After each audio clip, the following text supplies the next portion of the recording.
شروع اللہ کے نام سے جو بڑا مہربان نہایت رحم والا ہے۔ ایک بادشاہ تھا، اس میں ایک عادت بد تھی، اسے بیٹی سے بہت نفرت تھی۔ اللہ کی قدرت کہ اس کے ہاں پہلے بیٹا پیدا ہوا۔ اسے اپنا بیٹا بہت عزیز تھا، بہت ناز و نم اور لاڈ و پیار سے اس کی پرورش ہو رہی تھی۔ چند سال بعد ملکہ پھر امید سے ہو گئی۔ ولادت کے دن قریب تھے، لیکن بادشاہ سلامت کو کسی دوسرے بادشاہ کی دعوت پر ملک سے باہر جانا پڑا۔ جانے سے پہلے بادشاہ نے ملکہ کو حکم دیا کہ میں کہیں باہر جا رہا ہوں، اگر میرے آنے سے پہلے ولادت ہوئی، لڑکا ہوا تو ٹھیک، لیکن اگر لڑکی ہوئی تو اسے ہلاک کر دینا۔ بادشاہ چلا گیا۔ چند ہفتے بعد اس کے ہاں لڑکی کی ولادت ہوئی۔ اولاد ماں کو بہت پیاری ہوتی ہے۔ ملکہ رونے لگی کہ اے اللہ، اب میں کیا کروں؟ ولادت کے وقت ایک دائی موجود تھی جو ملکہ کی حالت زار دیکھ رہی تھی۔ اللہ نے اس کے دل میں رحم پیدا کیا۔ اس نے ملکہ سے کہا، اے ملکہ، آپ دل چھوٹا مت کیجیے، میں یہاں سے سب کے سامنے بچی کو ہلاک کرنے کے بہانے لے جاؤں گی، پر میں یہاں سے اسے اپنے گھر میں لے جا کر پالوں گی۔ اگر آپ کسی طرح سے بچی کے لیے خرچ وغیرہ بھیجتی رہیں گی تو آپ کی بچی خوشحال اور آسودہ ہوگی، وگرنہ مجھ غریب کو جو نصیب اسے بھی پالنے کی کوشش کروں گی۔ ملکہ نے کچھ سونا چاندی زیور وغیرہ بچی کے واسطے تھما دیے، بچی کو اس کے حوالے کیا۔ محل میں یہ بات پھیلائی گئی کہ دائی نے بچی کو لے جا کر ہلاک کر دیا ہے، جبکہ دائی نے شہزادی کو اپنے گھر لا کر پورے ناز و نام سے اس کی پرورش شروع کر دی۔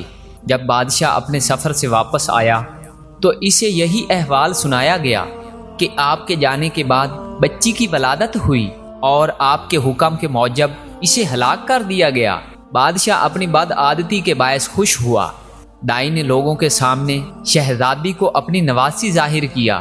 کبھی کبھار بادشاہ سے چھپ چھپا کے شہزادی کو لاتی اور ملکہ اپنی بیٹی کو دیکھ کر اس کی ممتا کو کچھ قرار ملتا، اور وہ دائی کو سونا چاندی اپنی بیٹی کی نگہداشت کے واسطے دے دیا کرتی۔ چونکہ شہزادی کی پرورش اپنے طریقے سے ہو رہی تھی، اس لیے خوب قد کاٹ نکالی، خوبصورت تھی ہی، اس لیے جوان ہوتے ہی دنیا کے سامنے شہزادی نہ ہوتے ہوئے بھی شہزادیوں کی طرح دکھنے لگی۔ ایک دن بادشاہ کی سواری شہر سے گزر رہی تھی۔ اسی وقت شہزادی اور دائی بھی اسی راستے سے گزر رہی تھی۔ بادشاہ کی نظر شہزادی پر پڑی۔ پوچھا، یہ کون ہے؟ وزیر نے کہا، یہ اس بیچاری عورت کی نواسی ہے۔ بادشاہ نے حکم دیا، مجھے یہ بہت پسند آئی ہے، کل اس کے گھر میرے لیے رشتہ لے کر جانا۔ چونکہ حقیقت کا تو کسی کو پتہ نہیں تھا، اس لیے دوسرے دن وزیر، وکیل وغیرہ دائی کے گھر بادشاہ کے لیے اس کی نواسی کا ہاتھ مانگنے گئے۔ اب دائی کے اوسان خطا ہو گئے کہ یا اللہ، اب کیا کروں؟ اس نے صاف انکار کرتے ہوئے کہا، میں ایک غریب ہوں، میری نواسی بادشاہ کے لائق نہیں، اور نہ ہی بادشاہ کا کسی غریب سے رشتہ جوڑنا صحیح ہے، اس لیے دوبارہ اس سلسلے میں میرے گھر مت آئیے گا۔ بادشاہ خود تو نہیں آیا، لیکن دائی کے گھر رشتے کے لیے بہت سے بندے بھیجے۔ سب نے دائی کو بہت منت سماجت کی، لالچ دیے، دھونس دھمکی دی، لیکن دائی ٹس سے مس نہیں ہوئی۔ تب بادشاہ نے حکم دیا کہ دائی کو پکڑ کے خوب سزا دے دو تاکہ وہ رشتے کے لیے مان جائے۔ سپاہی دائی کو پکڑ کر بادشاہ کے سامنے لائے اور انہوں نے اسے خوب کوٹ کوٹ کر پیٹنا شروع کیا۔ سپاہیوں نے دائی کو کپڑے کی طرح نچوڑ کے رکھ دیا۔ بیچاری پہلے سے ہی 2 ہڈیوں پر تھی، اتنی مار برداشت نہ کر سکی اور بادشاہ کے سامنے چیخ پڑی، بادشاہ سلامت، یہ کوئی اور نہیں بلکہ آپ کی بیٹی ہے۔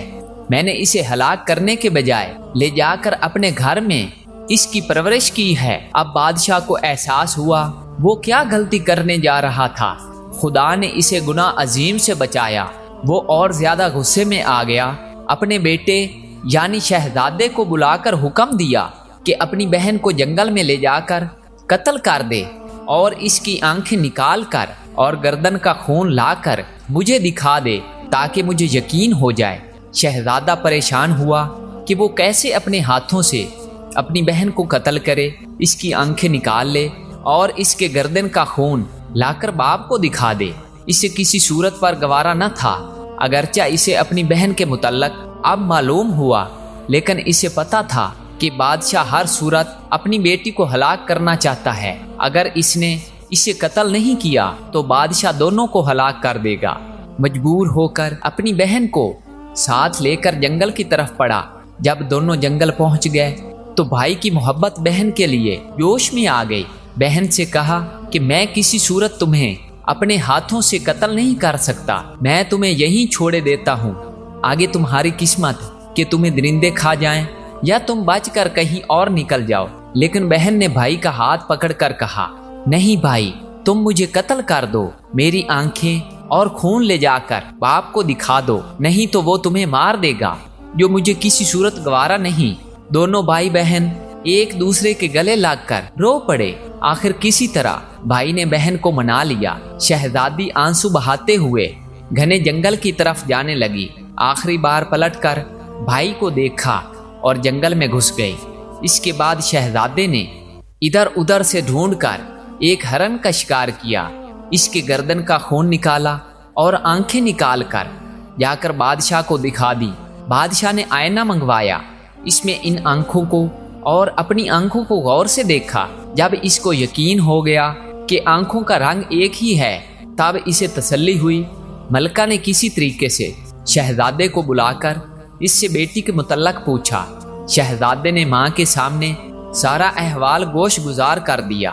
ملکہ نے منہ آسمان کی طرف کر کے ہاتھ اوپر اٹھائے اور بیٹی کے لیے دعا مانگی کہ اے اللہ، تو میری بیٹی کی حفاظت کر، اسے اپنے امان میں رکھ اور اسے کسی اچھی جگہ پار لگا۔ اب آگے شہزادی کا قصہ سنیے۔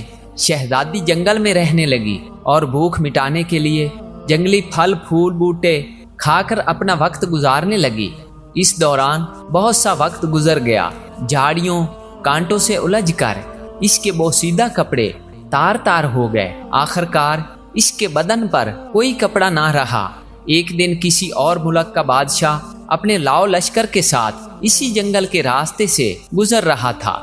اتفاقاً بادشاہ اسی طرف جا نکلا جدھر شہزادی تھی۔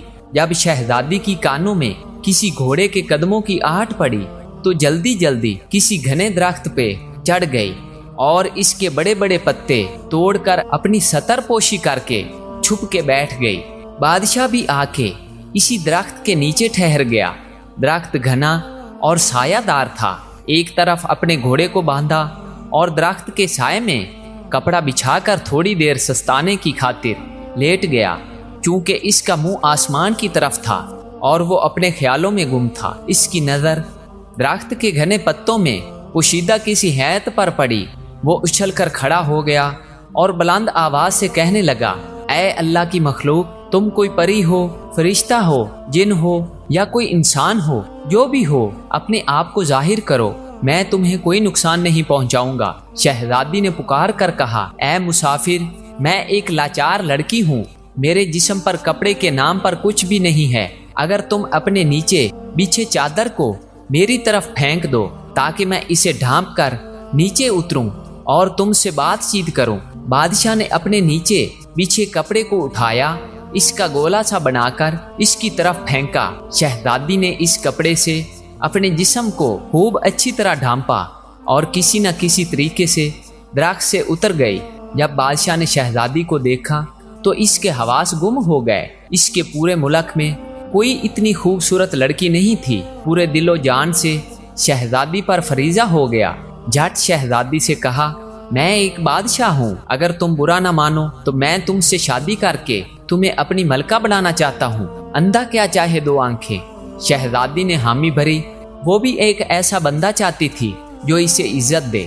بادشاہ خوشی خوشی شہزادی کو لے کر اپنے ملک روانہ ہو گیا۔ اپنے ملک پہنچتے ہی بادشاہ پہلے وزیر کے گھر جا پہنچا اور اس سے کہا، ایسا سمجھو کہ یہ تمہاری بیٹی ہے، میں کر رشتہ مانگنے آؤں گا اور شادی بیاہ رچا کر اپنی امانت یہاں سے اپنے محل لے جاؤں گا۔ وزیر نے آداب بجا کر کہا، بادشاہ سلامت، آپ پوری طرح سے تسلی رکھیے، یہ آپ کی امانت ہے، اور میری بیٹی، جب آپ کا دل چاہے اسے بیاہ کر لے جائیے۔ بادشاہ شہزادی کو وزیر کے گھر چھوڑ آیا۔ اگلے دن وکیل قاضی بادشاہ کے رشتہ لے کر وزیر کے گھر آ پہنچے۔ وزیر نے رشتے کے لیے ہاں کر دی۔ 1-2 دن بعد منگنی ہو گئی۔ بادشاہ شہزادی کے عشق میں سب کچھ بھول چکا تھا۔ جلد ہی شادی کا نیوتا بھیجا اور شہزادی کو بیاہ کر اپنے محل لایا۔ بادشاہ اور شہزادی اپنے شادی سے بہت خوش تھے۔ اس دوران بادشاہ نے شہزادی سے اس کے متعلق کچھ نہیں پوچھا تھا۔ چند سال بعد اس کے ہاں بیٹی کی ولادت ہوئی۔ بادشاہ بہت خوش تھا۔ اس نے شہزادی سے، جو اب ملکہ بن گئی تھی، پوچھا، اب جب کہ اللہ نے ہم دونوں کو اولاد نرینہ سے نوازا، تم اب ایک بیٹے کی ماں بن گئی ہو، اب مجھے بتاؤ کہ تم کون ہو، کسی کی بیٹی ہو اور کس جگہ سے تمہارا تعلق ہے؟ شہزادی نے کسی طریقے سے بادشاہ کو ٹال دیا۔ ماہ و سال گزرتے چلے گئے۔ بادشاہ کے ہاں دوسرے بیٹے کی ولادت ہوئی۔ بادشاہ نے دوبارہ شہزادی سے وہی سوال دہرایا۔ شہزادی نے پھر بادشاہ کو ٹال دیا۔ آخر کار ان کے ہاں جب تیسرے بیٹے کی ولادت ہوئی تو اس موقع پر بادشاہ نے شہزادی کی حقیقت معلوم کرنے کے لیے بہت دباؤ ڈالا۔ آخر کار شہزادی مان گئی اور بادشاہ کو حقیقت بتائی کہ وہ فلاں ملک کے بادشاہ کی بیٹی ہے۔ بادشاہ کو کس طرح بیٹیوں سے نفرت تھی، اس نے کس طرح مجھے مارنے کا حکم دیا اور دائی نے مجھے کس طرح بچا کر اپنے گھر میں میری پرورش کی۔ بادشاہ نے کس طرح مجھے دیکھا، پھر کس طرح اپنے بھائی کے حوالے گھر کے قتل کرنے کا حکم دیا۔ میں اس طرح جنگل میں خوار زندگی گزارنے لگی۔ وہاں تم نے مجھے دیکھا، مجھے اپنے ساتھ لے کر آئے اور مجھ سے شادی کی۔